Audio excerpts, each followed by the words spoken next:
Thank you for joining us for the Advancing Oceanside Podcast, brought to you by the Oceanside Chamber of Commerce. The Advancing Oceanside Podcast hosts business and community leaders from all industries to help inform, better educate, and ultimately advocate for a prosperous economic climate here in Oceanside.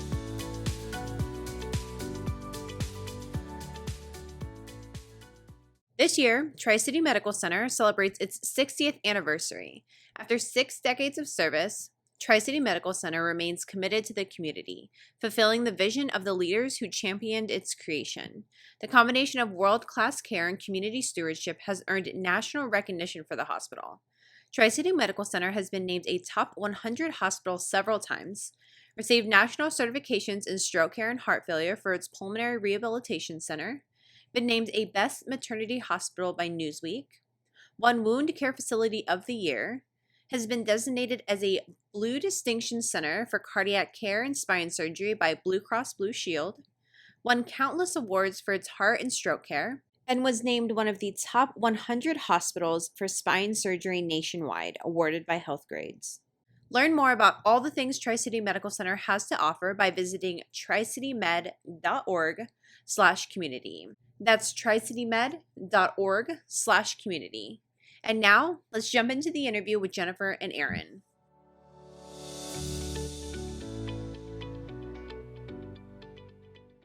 Hello and welcome to the Advancing Oceanside Podcast. I'm your host, Scott Ashton with the Oceanside Chamber of Commerce. Today, we are very excited to be talking about the 60th anniversary of Tri-City Medical Center. And we have with us Aaron Byzak, the Chief External Affairs Officer with Tri-City Medical Center, and Jennifer Paroly, the President of the Tri-City Hospital Foundation. How are you both doing today? I'm doing really great. Aaron, how about you? It's a lot easier to answer these days, right? I know it is. It is a bit easier nowadays to answer. Yes, it is. How are you doing?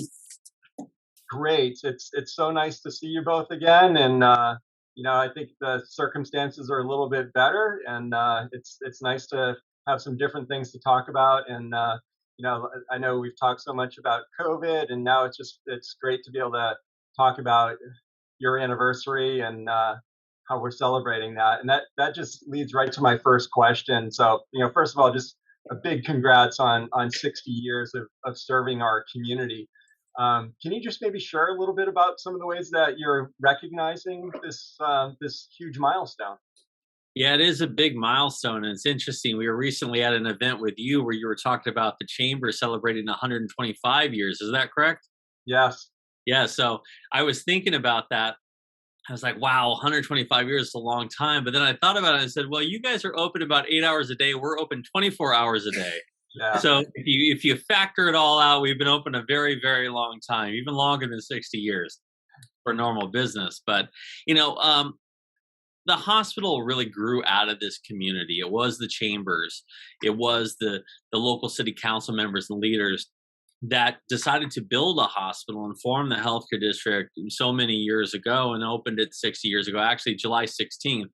Was our 60th anniversary, but we're celebrating in September. That way gives us a little bit more time to get a little bit further out of COVID. But some of the things that we're doing are really kind of focused around this theme of really demonstrating for the community the role that the community plays in our hospital, and then bringing as much of the community into the hospital as we can. And so a lot of the things that we're doing, rather than just throwing a party to celebrate the 60th anniversary, we're doing things that will have a lasting impact here at the hospital. And so first and foremost, what we're doing is we're actually going to be renaming the towers at the hospital. So there are 3 towers. They were called South Tower, Center Tower, and Pavilion. Not the most inspired names for a long time, but moving forward after September, they're going to be called the Carlsbad Pavilion, Oceanside Pavilion, and Vista Pavilion, to honor the cities that gave birth to this organization. And so we're doing that. As a result of that, we're changing all the signage within the hospital so you can find your way around. It'll be much nicer, much more beautiful.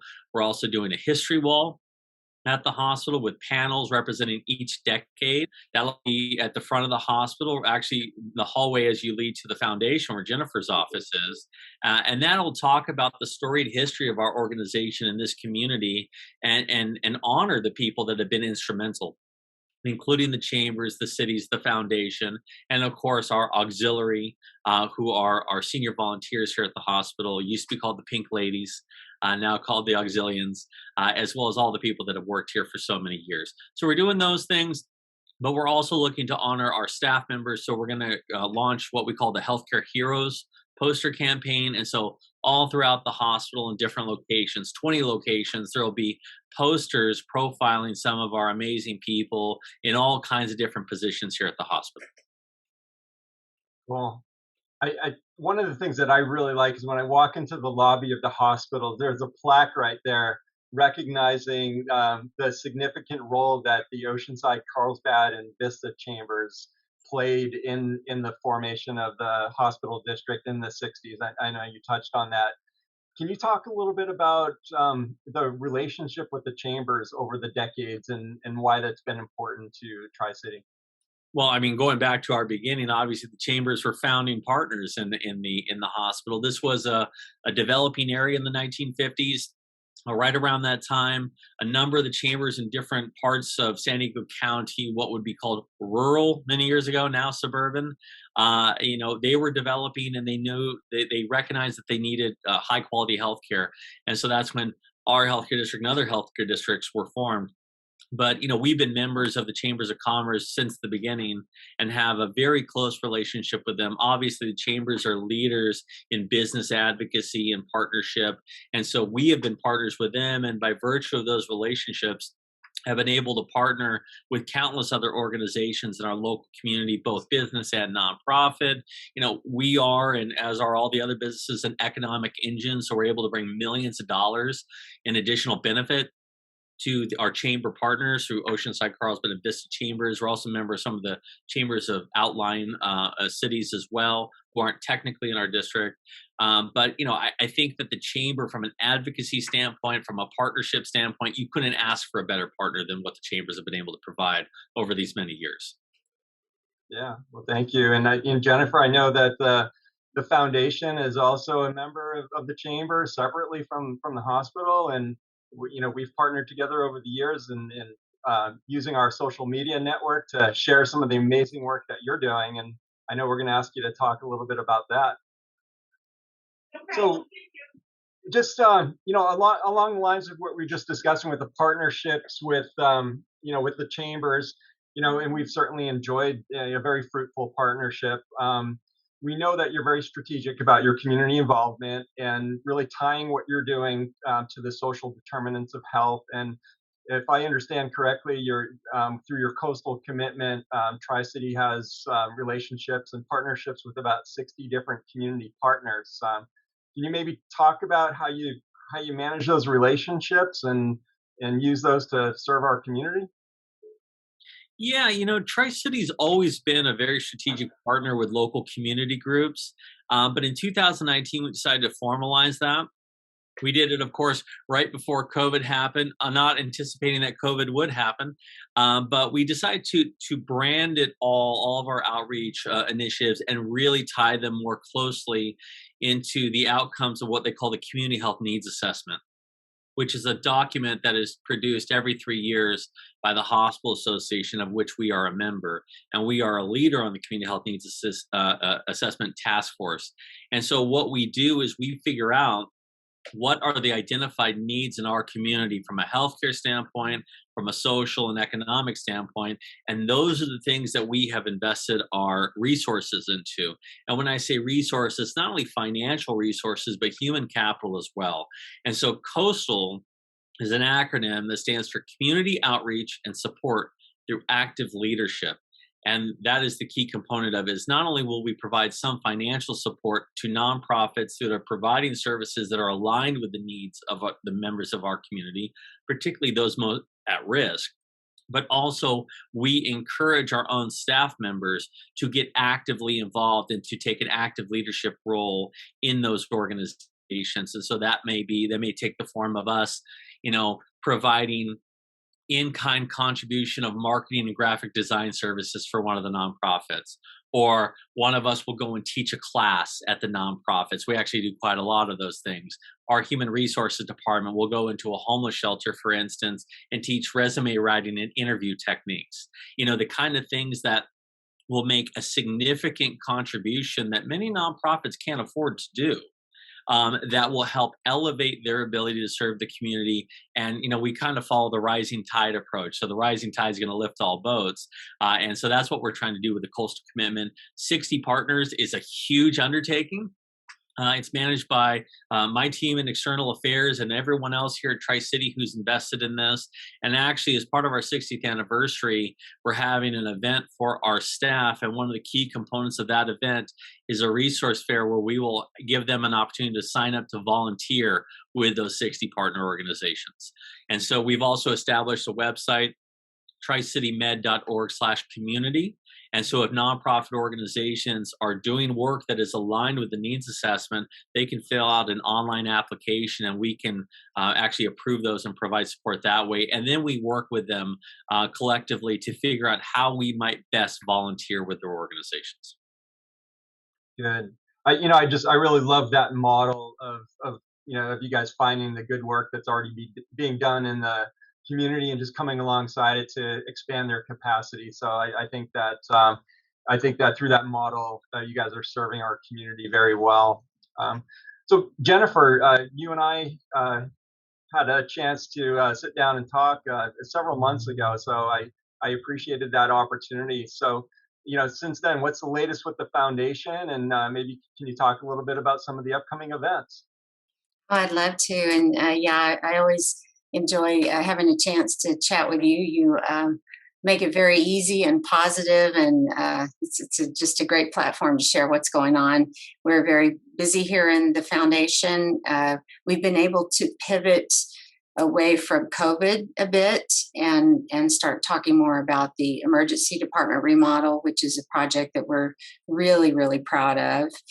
And we've been holding some small events throughout the year, again, trying to be very cautious and conscientious of COVID and the community.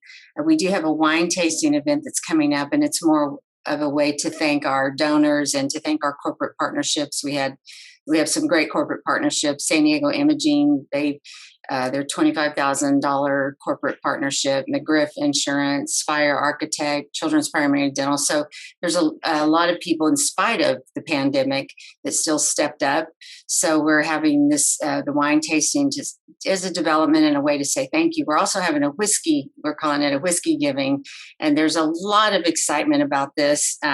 If you went to the Diamond Ball, in 2019, Steve Dietlein, our CEO, he sponsored a whiskey tasting, and it was, other than Michael McDonald, it was probably the hit of the night. So he's going to be providing a lot of the whiskey, and so we have some great opportunities there, and another way to say thank you in a little bit different way. So we're excited about that. And then, of course, Diamond Ball this year, we're calling the Starlight Serenade, and it's with Seal, and we're thrilled. And we haven't even really dropped invitations.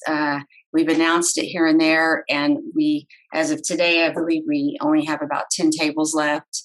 So there's been a lot of excitement. I think there's a lot of reasons for that. Seal, of course, who doesn't want to hear Seal live? And then I think people are really wanting to be together and to celebrate something. And then I think the emergency department remodel is touching so many people, because whether you've been in the emergency room or not, and I believe it's about 85% of the patients that come into Tri-City come in through the emergency department. And so it really needs to be a place that people feel comfortable coming in and they feel safe. And it's not just about the experience, because we give amazing care, but we want the facility to reflect that as well. And so we're excited. So I think the Gala is another opportunity for people to give back. We're starting, it seems like lately, almost every day we're receiving donations for that. We received a $20,000 donation yesterday. and it said the Copley match. So we're very excited about that. So a lot of fun things happening, and a lot of great things and great ways to give back to the community. So the gala sounds very exciting this year. So and only 10 tables left. So if somebody's listening to this and wants to grab a ticket or a table before they're gone, where should they go? Well, they can call us 760-940-3370. They can email us at tchfoundation@tcmc.com, and they can visit our website. So there's a lot of ways to get in touch with us. And we have had people, we have a lot of tables sold, but we've also had people who are just saying, hey, we heard SEAL's coming and we want 2 tickets or 4 tickets. And so absolutely reach out and grab your ticket. It's outside at the Omni. They call it the Luna Lawn, and so that kind of inspired this Starlight Serenade, because there's just something kind of magical about being outside and being together, and a black tie affair, and so absolutely. Sounds fun. So you mentioned the donations that the foundation receives, and I've read the stories about about how these donations have helped Tri-City Medical Center stay on the cutting edge of technology. Can you talk a little bit about some of the technology that the hospital's been able to purchase due to the support of these donations? Yes, absolutely. One of the things that we're really excited about, the foundation, we partnered with the hospital, is the 3T MRI, which we've already purchased the MRI, and now we are in the process of remodeling the suite. And that's really going to be a game changer as far as diagnostic imaging. We were able to purchase Airvos, which was another process to keep people off the ventilator. And that was truly life-saving. And we purchased, I believe, 5 Airvos. We also, we were able to purchase the ECMO for the hospital. And I shouldn't quote this because I'm not exactly sure, but I think I believe there's only about 10 or 15% of the hospitals in the United States that even have an ECMO. So we've felt very privileged and very proud of the care that we have given to patients who come in just so critically ill. And there's actually a laundry list of things that we've been able, but those are the ones that we've been so proud of. Great. Yeah, that is amazing. So, and I know that you mentioned the remodel of the emergency room. What impact do you think that this will have going forward on the hospital's ability to serve our community?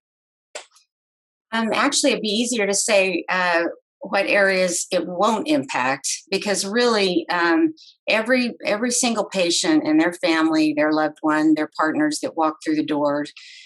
First of all, we want them to, we talk about the continuum of care, and it's not just about, someone in an urgent situation, but also their comfort level, the time they have to wait, where are their loved ones sitting, where, and so on many levels. But the main thing is to get patients in, reduce waiting times, because, wait times in emergency rooms all across the country are long. It's not exclusive to Tri-City.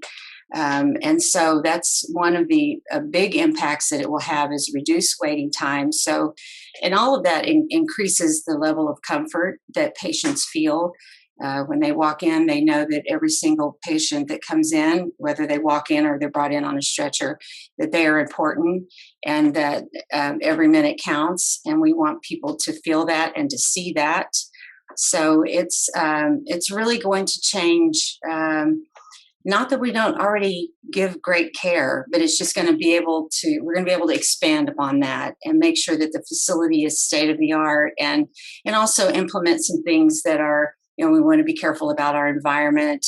And so just working all together to make it a place where people can come and feel safe and cared for.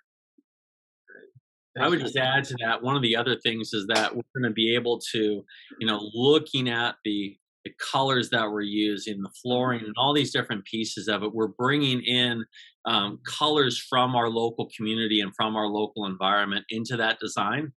So again, it goes back to bringing more of the community into the hospital and the hospital out to the community. So I think that when you mix all those things together, it's going to be a completely changed experience for folks when they come to the ER. It was very exciting, and I'm sorry to interrupt you, Aaron, but so Aaron he's been bringing these ideas, and he was talking about renaming the towers, and he started bringing these ideas about how it would look, which is important. You know, care is of course always the most important, but how people feel and how it looks, and it was 100%. Everyone was so excited of it, and it kind of brings us back to nature a little bit, which we're surrounded by this, you know, this community. All these communities are beautiful. So just the healing part of nature and the colors, and it was it really it was the icing on the cake for this emergency department remodel. We were very excited about it. Yeah, one of the pieces of this, and it's also part of the 60th anniversary I didn't mention before, is that we actually have about 100 custom commissioned new photographic images that are going to be going up throughout the hospital that we did in partnership with Aaron Chang, who's a very famous local photographer. And so I believe that, you know, Carlsbad and Oceanside have been photographed a lot, you know, beach communities and whatnot. We have beautiful images of Carlsbad and Oceanside, but we also have what I think will be the preeminent photos of Vista.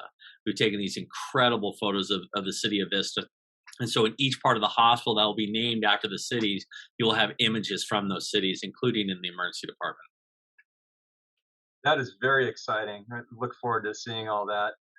So, you know, Aaron, you have a small but extremely productive team in external affairs. And so your department recently won 18 communication awards. So can you talk a little bit about that and the great work of your department? And just as a side note, I've had a chance to work with just about everybody in your department over the years, and they're amazing people. Yeah, we're a small group we got a lot of rock stars on the team, so we're pretty happy about that. You know, so what external affairs does, we cover marketing, so advertising and whatnot, communications, including media relations, government affairs, and then community engagement, including the Coastal Commitment and some of our other outreach activities and whatnot. And so within each of those areas, we do any number of projects, many, many, many projects. And so what we've been trying to do is really take, you know, what some may consider to be a challenge for an organization, the age of an organization, and we're saying this is actually our strength. We've been here for a long time. We know this community and we're committed to this community. And so we've reflected that in a lot of our advertising. We've updated the colors we've done of the brand and made things, taken a much more modern and also a very coastal feel with the colors and whatnot. And, you know, but we've done a lot of work in the community. So public outreach and public relations campaigns, advertising and print and billboards and online, the redo of our website, which we did to align with those brand colors, and any number of other media activities and stories and events that we put on. We're very proud of those, and we submitted those to the Healthcare Communicators of Southern California for their awards ceremony, and we did extremely well at those awards. And so that's where those 18 awards come from. We actually took several of those projects and submitted them at the national level, and actually recently just won 6 national awards for marketing and communication. So we're very proud of that. And, you know, the great thing about it is that, you know, it just shows us that the community is responsive to these things. You know, one of the ways that you win the awards is by tracking outcomes and showing that it works, and the stuff that the communication that we're bringing to the folks, it seems to be working. And, you know, ultimately this is about making sure that people in our community know that we are here, that we're committed to them, that we have a history that's tied to this community, and that the quality of healthcare that they can get at Tri-City Hospital is second to none. We don't want anybody in an emergency situation bypassing us to go anywhere else. We have some of the top heart and stroke programs anywhere in the country. We have some of the top spine programs and orthopedic programs and women's health and all these other things. And we need people to know about that. So a lot of people look at marketing as this kind of, you know, foo-foo thing. We don't look at it like that. We look at it as, hey, we're trying to communicate with people to let them make informed decisions about where they get care. And it likely can save lives by doing so. Great. And just along those lines, you know, in the news recently has been the partnership of Tri-City Medical Center with Kaiser. Can you talk a little bit about that, what that means for Kaiser patients that are in need of emergency services? Yes, as we all know, Kaiser Permanente has a very large percentage of the population that are their members, they call them. In North County alone, they have 185,000 Kaiser Permanente members. And so Kaiser is always looking at strategic projects that will help bring care to their members in a place that is convenient to them and where they live. And so you know that Kaiser's building a hospital in San Marcos right now, but in the interim, we've been working with Kaiser on this agreement, and we launched it June 15th officially. Publicly, it was July 1.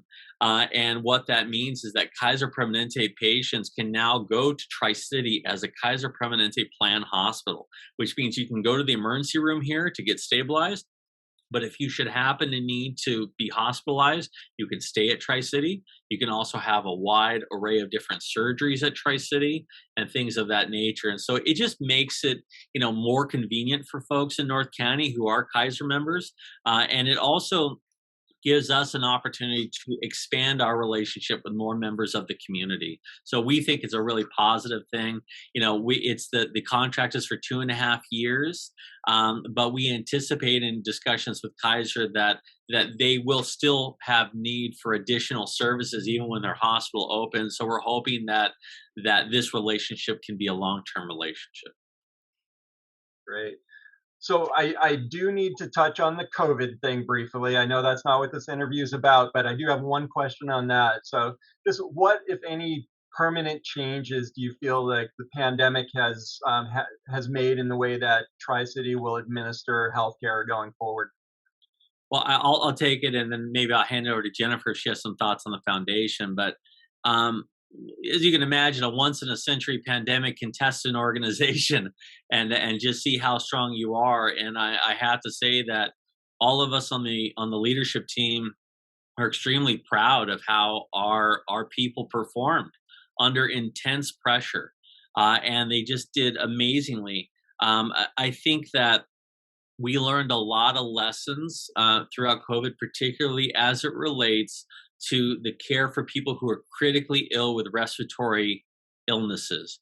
We were very good at that before. It just so happens that one of our leading pulmonologists, Dr. Mark Yamanaka, happened to be chief of staff during the pandemic, which I think, things happen for a reason, and so the innovations that we were able to come up with here at this hospital, and obviously in partnership with the foundation, who provided a number, the Airvos, the high flow oxygen devices, the ECMO and whatnot, literally saved lives and was able to help people. I mean, we haven't published it yet, but our mortality rate, so the rate of people who passed away from COVID, was about half at Tri-City as it was at most other places.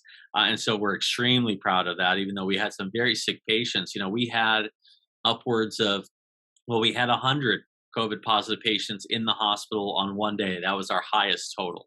And that's a lot of people with severe respiratory ailments. And so I think that the lessons learned from that, the partnerships between, even within the hospital, but also with the chambers, with donors, with any number of other people, those are lasting relationships, and people don't forget 100-year pandemic. And so I think that those relationships will last for many years to come. So I think that will change the way that we deliver healthcare. I agree. And I think from a foundation's perspective, we started getting phone calls immediately. And I think people who maybe had not even given much thought to Tri-City, maybe they'd never had anyone here or had to be here themselves, suddenly were recognizing it's critical that we have Tri-City in the location, when minutes matter, when seconds matter, and to be able to have the hospital open and to be giving such good care. And the outpouring of love and support, it became so beautiful and emotional at the same time, because people would just call and say, okay, what do you need? Can I bring burritos? Do you need blankets? Do you need, I remember one tattoo artist and they had extra gloves, and they're bringing their gloves from all corners it was just this outpouring of how can we help, and the recognition of it is important that we have Tri-City in our backyard. It is important that during a pandemic that this hospital can care for those kinds of patients.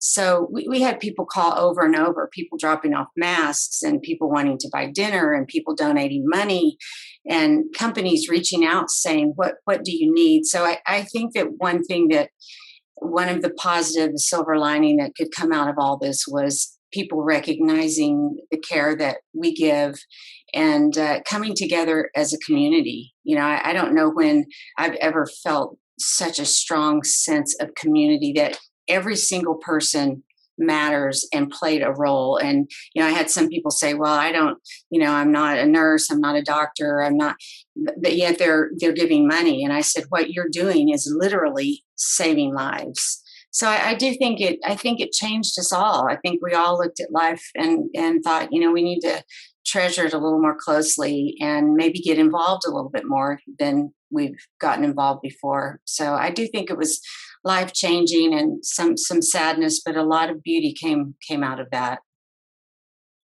Yeah, I appreciate hearing your assessment of that, because I feel the same way. It was amazing to watch how our community came together to support one another, and just the depth of the relationships that were developed over the last year and a half really just exceeded anything that I've seen in the past. So I do share your assessment of that.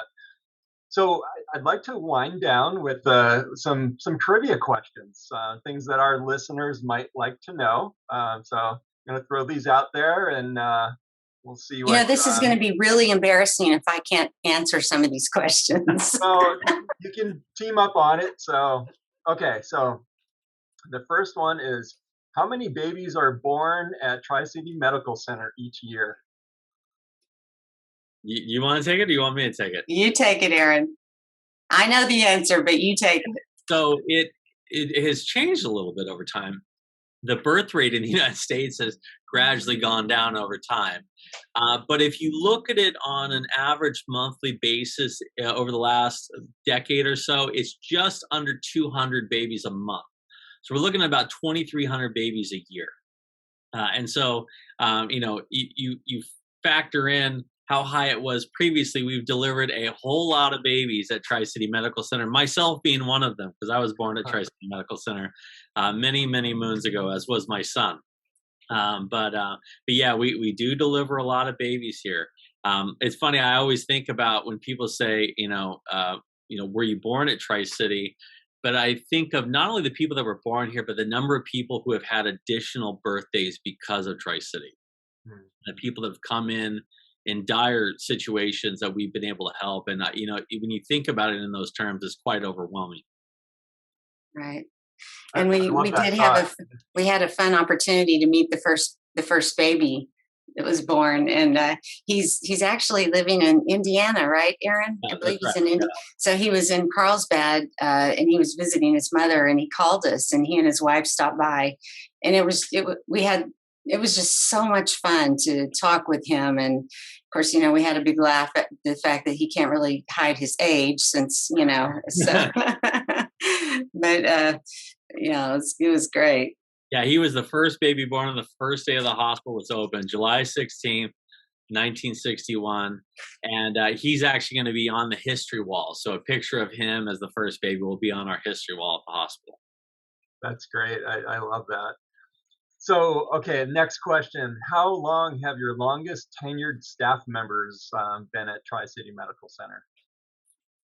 Well, so we, over the years, it kind of changes as people retire and stuff. I think the longest serving staff member right now is like 43 years. So we have a staff member who's been here 43 of the 60 years, which, think about how much they've seen change at the hospital. But another interesting stat is that something like 40% of our staff members have been at Tri-City 10 years or longer, which is huge. If you think about the institutional knowledge that is held by those people, it's just incredible. I think it also speaks to the quality of the work environment that you're providing. Right. I think that's absolutely right. And I think that, when we email our staff, we refer to them as the Tri-City family.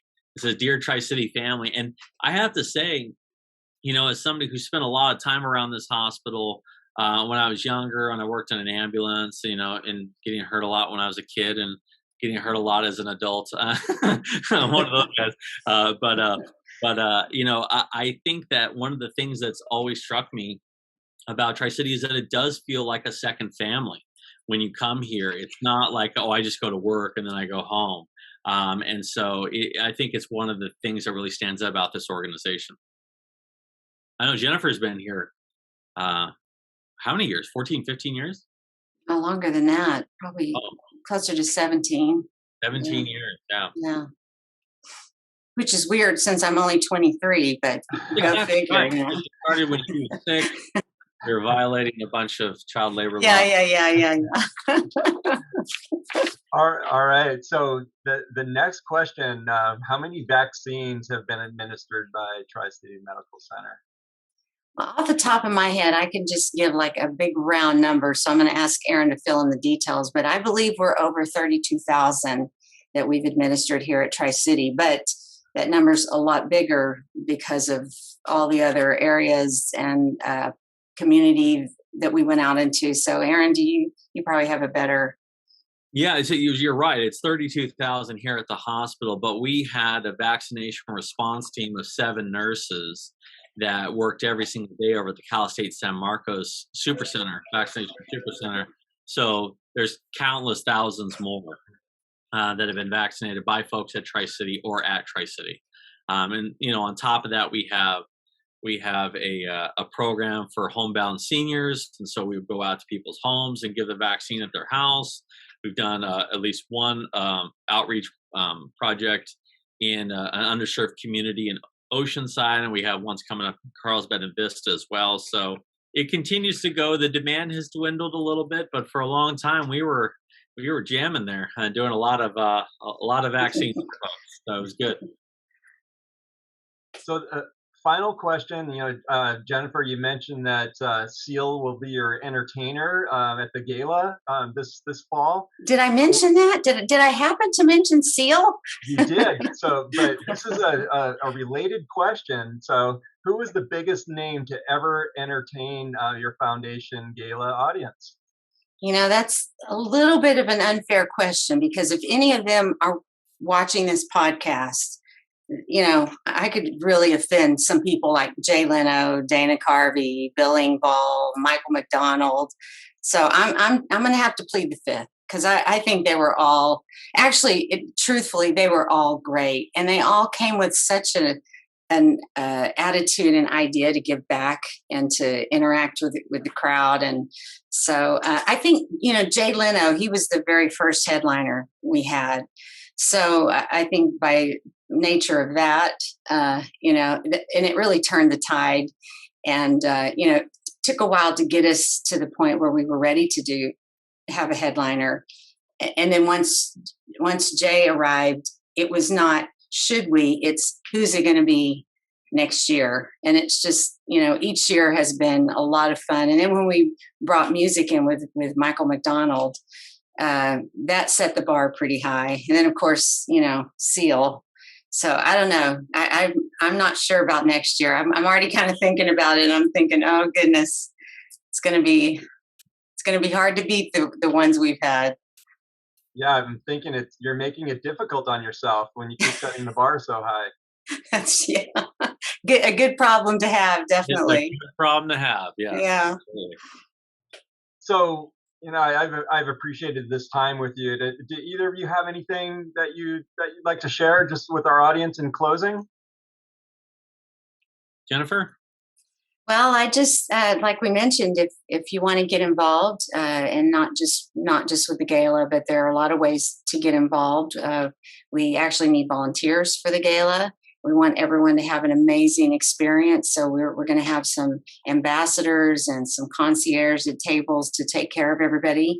So I think there's a lot of ways to get involved with the foundation. And I think there's a little bit of a misconception about, some people say, well, I don't have that much to give.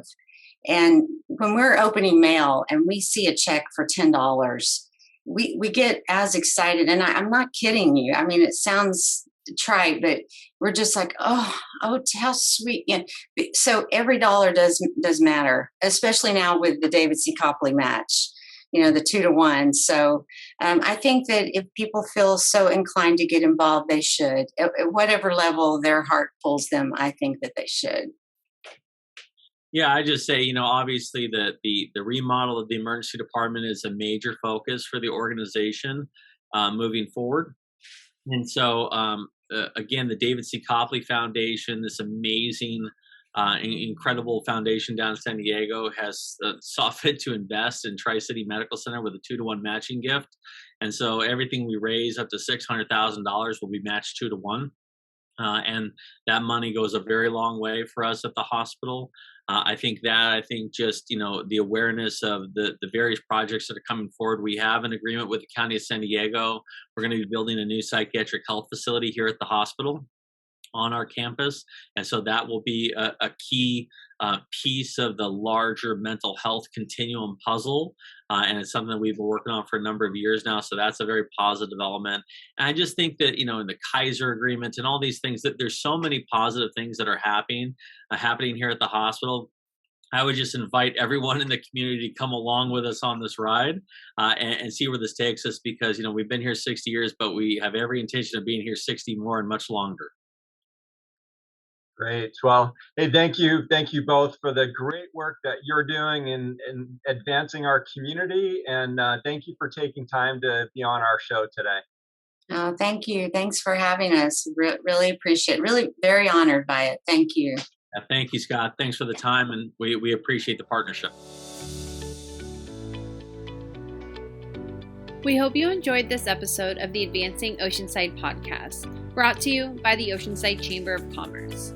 Continue with us on our journey to help inform, better educate, and ultimately advocate for Oceanside. You can view all of our other podcasts on any podcast listening locations, including Apple Podcasts and Spotify, or visit our YouTube channel. And don't forget to subscribe to catch all the latest updates on all things Oceanside. Join us next week as we host another influential leader from our community.